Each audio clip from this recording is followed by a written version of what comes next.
Ladies and gentlemen, may I have your attention, please? Covering both sides of the big issues with the analysis you trust on News Radio 1040 WHO. Obviously, substance abuse, a huge problem in Iowa and across the nation, and certainly it is a huge problem amongst our veterans as well. And where can our veterans go for help? What are the approaches that can, in fact, deal with the interesting, unique dynamic of veterans who have a substance abuse problem? Let's talk that over today with retired Major General Bob Dees. He's from the National Center for Healthy Veterans. And Major General Dees, welcome to Iowa Radio, and good morning to you. Jeff, good morning to you. Good to be with you. Absolutely. He appears on our Davison Family Dentistry Newsmaker line this morning. So, Major General Dees, is it particularly a problem among our veterans? You know, substance abuse across the nation is a big topic these days. Amongst our veterans, are you seeing that it's really ravaging their ranks at this point? Yes, exactly, Jeff. As you know, we have an opioid epidemic across the country, but then in the veteran world, we also have a suicide epidemic, and the combination of these two makes a perfect storm.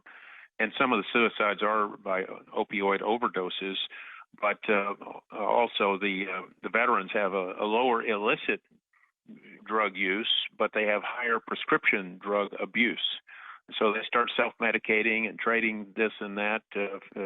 Something that worked for one person doesn't necessarily work for another, and it's a dangerous practice. So, we got to treat the ones that are in crisis with some of the emerging drugs and things. But more importantly, we don't think there's a pill for every ill.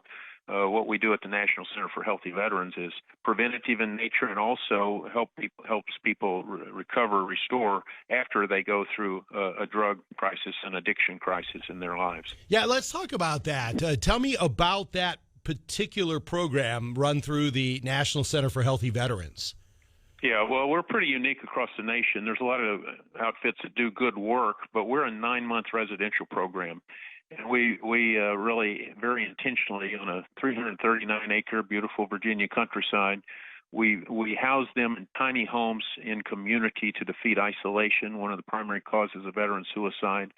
We have a lot of dignified work around our farm ranch operation that gives them purpose, self-esteem, the ability to work in teams.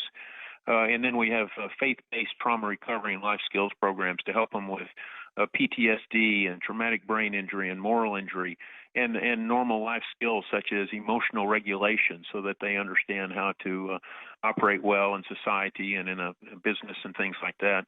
And then we have career preparation, because our whole thesis is that our veterans are an untapped national treasure. You know, they're of great value, character, competency, the commitment that they've demonstrated to us to give their very lives for us.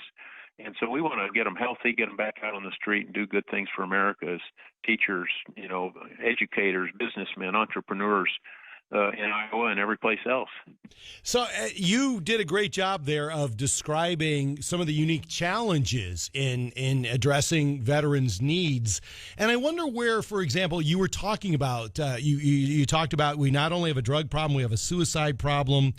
And you said we got to up front, we got to address isolation. So what is the cause of that isolation? Why are our vets isolating themselves, Major General?